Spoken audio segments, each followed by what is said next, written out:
సంవత్సరాల నుంచి 31 సంవత్సరాల నుంచి పాడుతూనే ఉన్నాను. మీరందరూ ప్రజలే మాకు, నేను 35 రూపాయలతోటి నా జీవితం మొదలుపెట్టాను, ఇంట్లోంచి వచ్చేసా. ఇవాళ నేను కోటీశ్వరుణ్ణి. అది మీరిచ్చిన డబ్బులు అని చెప్పేసి మీ అందరికీ మనవి చేసుకుంటున్నా. మేము వైభవంగా ఉన్నామంటే కారణం మీరే. బికాస్ శ్రీనివాస్ పాడు, మేము మీ వెనకాల ఉన్నాం, నువ్వు పాడు, నువ్వు ఆకలితో అల్లాడకు, నువ్వు వైభవంగా ఉండు అని మీరందరూ మాకు ఇచ్చారు. కాబట్టి మేము ఇవాళ బాగా పాడగలుగుతున్నాం. రేపు ఎలా గడుస్తుందా అనేటువంటి చింత కూడా లేనంతగా హాయిగా మేము ఉన్నాము. అది మీరందరూ పెట్టిన భిక్షగా నేను భావిస్తున్నాను.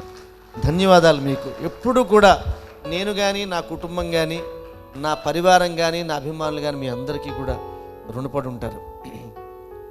నాకు ఒకసారి అనిపిస్తుంటుంది, మా ఎదురుగుండా సంజయ్ భాయ్ని చూసినప్పుడు, ఎక్కడో నాసిక్లో ఉండే ఈ వ్యక్తి ఇవాళ మాకు పరిచయం అయ్యి, వారి మిస్సెస్ గారు, శ్రీనివాస్ గారు మీరు ఉర్దూ గజల్స్ బాగా పాడాలి అంటే, నాకేం వస్తుందండి ఉర్దూ గజలు అంటే, ఏదో 150 భాషల్లో పాడుండొచ్చు, కానీ ప్రొఫెషనల్గా ఉర్దూ గజల్ పాడాలంటే దానికి ఆ తలఫుజ్, ఆ ఉచ్చారణ అది కూడా బ్రహ్మాండంగా ఉండాలి. సో మీ అందరికీ సరదాగా ఉర్దూ గజలు పాడదాం అనుకుంటున్నాను. పాడినా గట్టిగా చప్పట్లు కొడితే పాడతాను.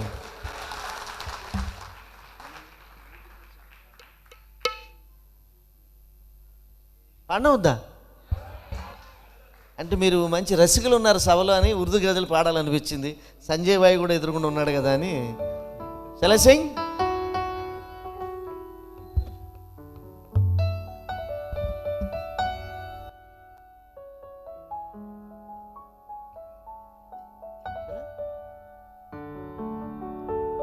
ईद का चांद हो गया है कोई,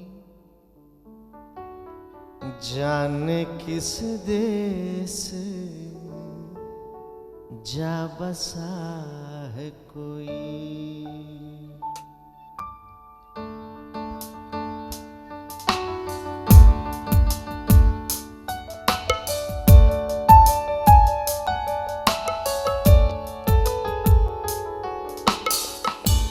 ईद का चांद हो गया है कोई,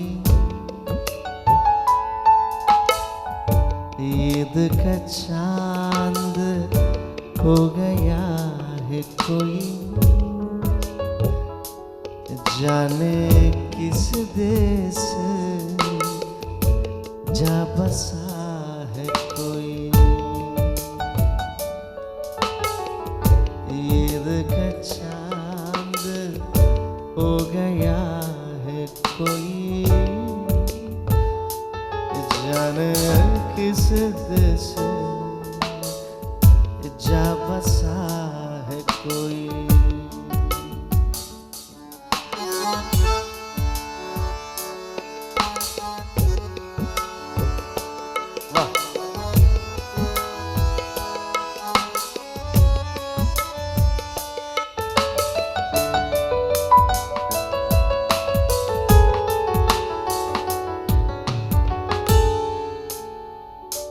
पूछता हूँ मैं सारे रस्तों से,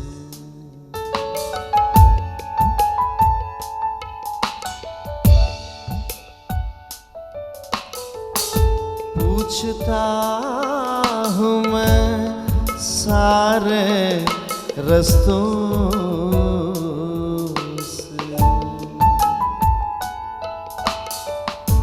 उसके घर का भी, उसके घर का भी रास्ता है कोई, उसके घर का भी रास्ता है कोई। ईद का चांद हो गया है कोई, जाने किस देश जा बसा है कोई।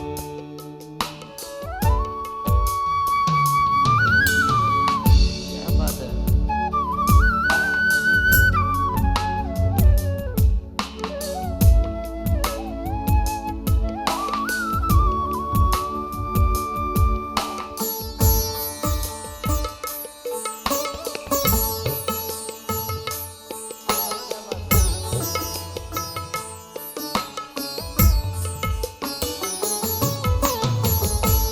मधुर शेर है। एक दिन मैं खुदा से पूछूंगा,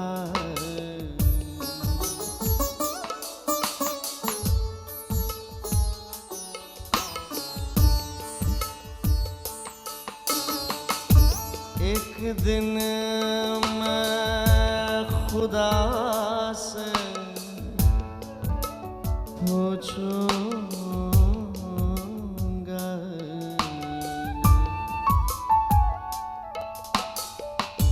एक दिन मैं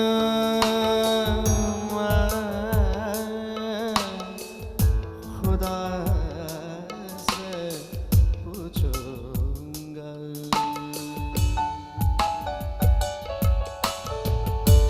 एक दिन मैं खुदा से पूछूंगा, क्या गरीबों का भी, जितेंद्र जी, जीतू जी, क्या गरीबों का भी खुदा है कोई, क्या गरीबों का भी खुदा है कोई, जाने किस देश जा बसा है कोई, ईद का चांद, ईद का चांद, शाबाश, क्या बात है।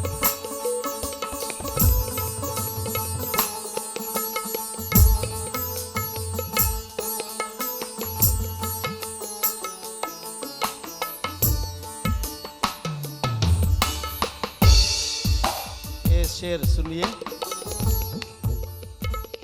बेहतरीन है, ये लाजवाब शेर है। हाथ तुमने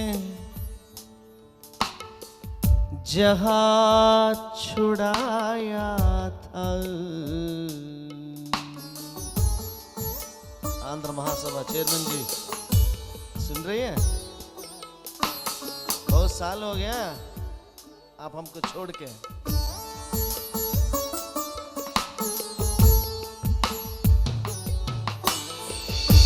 हाथ तुमने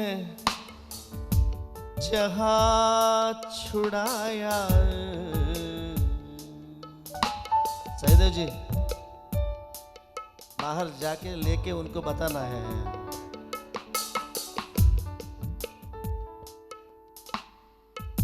हाथ तुमने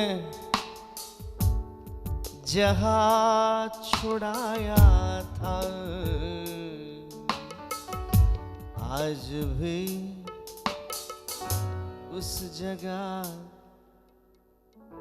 आज भी उस जगह खड़ा है कोई,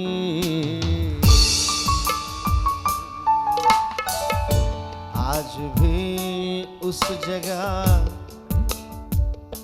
खड़ा है कोई, जाने किस देश जा बसा है कोई, ईद का चांद हो गया है कोई, जाने किस देश जा बसा है कोई, ईद का चांद, ईद का चांद, ईद का चांद, ईद का चांद।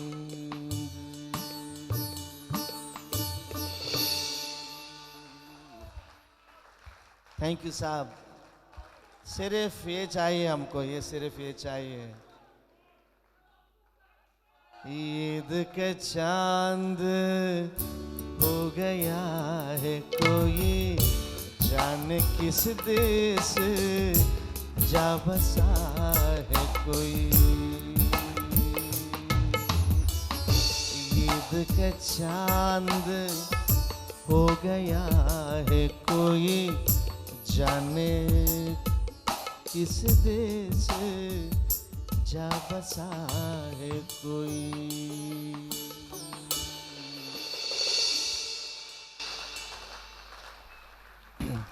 ఒక మంచి గజల్ రెంటాల వెంకటేశ్వరరావు గారు రాసిన గజల్ ఇది. మా అమ్మాయి నేను పాడతాం. ఇది చాలా వినయంగా ఉన్నట్టు అనిపిస్తుంది కదా మీకు. ఇది మా అమ్మాయి, దీనికి 3 ఏళ్ల వయసు ఉన్నప్పుడు నాజర్ స్కూల్కి ఇంటర్వ్యూ తీసుకెళ్ళాను అడ్మిషన్ కోసం హైదరాబాద్లో. నేను మావిడే వెళ్ళాం ఇంటర్వ్యూకి. ఏ క్లాస్ అని అడగరే? 3వ క్లాసు. 3 ఏళ్ళప్పుడు 3వ క్లాస్ చదవదు కదా అమ్మాయి, ప్లే స్కూల్లో అనమాట. అయితే కేజీ అంటారు కదా, దాంట్లోకి అనమాట. సరే ఎల్కేజీ అమ్మ కాదు, ఎల్కేజీ కూడా కాదు, నర్సరీ అంటే చెప్తుంది అది. సో అక్కడికి తీసుకెళ్ళాం. ఇది ఇంతే అనమాట. సరే లోపల తీసుకెళ్ళగానే ఇంటర్వ్యూ చేస్తుంటే దీన్ని అడిగారు, వాట్ ఈజ్ యువర్ నేమ్ అని. వెంటనే ఇది ఇంట్లో ట్రైనింగ్ ఇచ్చాం కదా, మై నేమ్ ఈజ్ తముత్కుతి అని చెప్పింది. ఇది సరిగ్గా మాటలు రాక. సరే అయిపోయిన తర్వాత మేము ఏదో ప్రిపేర్ చేస్తాం కదా, ఈ లోపల టీచర్ అడిగింది అనమాట లోపల ఇంటర్వ్యూలో, tell me what is the colour of water melon అని అడిగింది. ఇప్పుడు మనం చెప్పలేదు కదా, ఏం చెప్తుందని చెప్పి తిరిగా. ఇది వెంటనే టేబుల్ మీద ఇలా చేయబెట్టి, ఆంటీ ఇన్సైడా అవుట్ సైడా అని అడిగింది. ఇది నేను జోక్ చెప్పట్లేదు, నిజం, ట్రూత్. వెంటనే వాళ్ళు నాజర్ స్కూల్లో సీట్ ఇచ్చేసరి. ఇప్పటికీ 12th క్లాస్ అక్కడే జాయిన్ అయింది, అక్కడే చదువుతుంది అనమాట. ఆ స్కూల్ వదలనంటుంది అక్కడ. అంత గ్రాటిట్యూడ్ దానికి ఆ స్కూల్ అంటే. పిల్లలు చాలా తెలివైన వాళ్ళండి. మనం అనుకుంటాం పిల్ల వేదవాళ్ళకి ఏమి తెలియచావదు అని, కానీ పిల్లల్ని పాడు చేసేది మనమే. కొంపలో ఉండి లేడని చెప్పు అంటుంటాం. మన పిల్లలకి అబద్ధాలు చెప్పడం, we will teach how to lie. हम घर में रहते हैं, उनसे कोई कुछ फ़ोन आए तो घर में नहीं है, ऐसा बोलना ऐसा कहते. వాళ్ళకి పిల్లాడికి చిన్న పిల్లలు ఏమనుకుంటారంటే, నాన్న హీరోలా అనిపిస్తాడు, అమ్మ దేవతలాగా అనిపిస్తుంది. నాన్న అరుగు మీద కూర్చుని సిగరెట్లు కాలుస్తున్నాడు అనుకోండి, కొడుకు ఏమనుకుంటాడంటే, ఆహా మా నాన్న ఎంత బాగా కాలుస్తున్నాడు సిగరెట్, రింగులుగా పొగలు వస్తున్నాయి, నేనెప్పుడు నాకు 25 ఏళ్ళు వస్తాయి, నేనెప్పుడు ముంబైలో ఉద్యోగం చేస్తాను, నేనెప్పుడు అరిగి మీద కూర్చుని సిగరెట్ రింగులుగా కాలుస్తాను అనుకుంటాడు. మీరు బాగా తాగేసి ఇంటికి వచ్చి మీ ఆడిని హత్ని ఇలా అన్నారనుకోండి, ఆహా నాకెప్పుడు వస్తాయి 30 ఏళ్ళు, నేనెప్పుడు తాగి కొంపకొస్తాను, నేనెప్పుడు మా ఆవిడని అలా తిడతాను అని ఆడు కళ్ళగా అంటుంటాడు అనమాట. పిల్లలు మీరు ఏది చేస్తే అదే చేస్తారు. పిల్లలు జాగ్రత్తగా ఉండండి. పిల్లలకి తెలివి తక్కువ అనుకోకండి మీరు. ఒకసారి ఒక టీచర్ స్టూడెంట్ని అడిగాడు, రే వెంకటేశ్వర స్వామి ప్రత్యక్షం అయితే నీకేం వరం కావాలని కోరుకో అంటే ఏం కోరుకుంటావరా అని మాస్టర్ గారు అడిగాడు పిల్లాడిని. వెంటనే వాడు 1 కోటి రూపాయలు అడుగుతాను సార్ అన్నాడు. వెంటనే టీచర్ అన్నాడు, రే బుద్ధుందిరా ఎదవా, సాక్షాత్తు వెంకటేశ్వర స్వామి ప్రత్యక్షం అయితే 1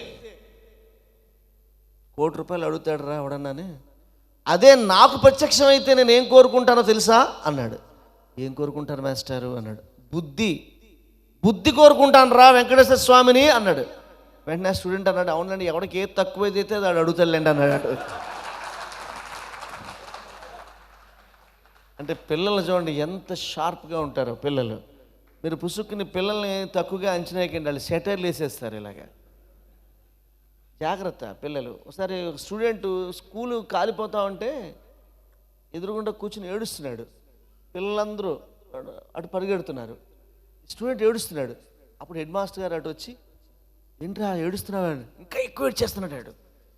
ఏంట్రా ఎంత ప్రేమ ఏంట్రా నీకు ఈ స్కూల్ మీద అన్నాడు. స్కూల్ కాలిపోతున్నాను బాధ, ఏం పర్వాలేదురా డియూ గారు కట్టిస్తారా అని. లేదు సార్, స్కూల్ కాలిపోతున్నాను కాదు సార్, నా బాధ టీచర్లు అందరూ బయట ఉండిపోయారని సార్ అన్నాడు.